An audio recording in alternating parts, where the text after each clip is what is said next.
আম পাড়ছি, সরে যা, আমি আম পেড়ে দিচ্ছি। ঠিক আছে মা, পাকা দেখে দিও। দেখ মনা, আমাদের জমি তরমুজ কত সুন্দর পেকে লাল হয়েছে। বাবা, আমি তরমুজ খাবো না, আমার আম খেতে ইচ্ছে করছে। আম খাবি? দাঁড়া, আমি তোর জন্য আম চেয়ে নিয়ে আসছি ওদের বাড়ি থেকে, তুই তরমুজগুলো ধর। আরে তুমি আবার কে, আর আমাদের বাড়িতে কি করছো? দিদি, আমার মেয়েটা আমের জন্য বায়না করছে, একটা দুটো আম দেবেন? কি তোমাদের জন্য কি গাছ লাগিয়ে রেখেছি তাই আম দেবো? বাবা, ওরা কি আম দিয়েছে?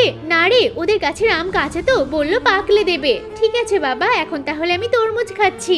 এই দেখ, আমাদের গাছের কলাগুলো কি বড় বড় হয়েছে, আজকে আমরা কলা রান্না করব। মা, আমিও কলা রান্না খাবো। আরে আমাদের কি গাছ আছে নাকি তাই কলা রান্না করব? ওই ভাইটার নিশ্চয়ই কলা রান্না খেতে ইচ্ছে করছে, একটা কাজ করে দিয়ে আসি। আন্টি, এই নিন, এই একছড়া কলাটা আপনারা খাবেন। ঠিক আছে, কি মজা। এই কলাটা কি তোকে এঁকে দিতে বলেছি নাকি? আমি বললাম বাড়িতে রেখে দিতে। বাবা, তুমি না বলেছিলে এদের গাছের আম পাকলে আমাকে আম দেবে, এই জন্য আমি কলা দিয়েছি। আচ্ছা মনা, আম পাকলেই আমি তোমাকে আগে ডেকে দেবো। তবে ঠিক আছে দিদি, এই নিন আপনার কলা। আমরা তাহলে বাড়ি যাচ্ছি। মনা চল, আমাদের গাছ থেকে আরো কলা পাড়তে হবে।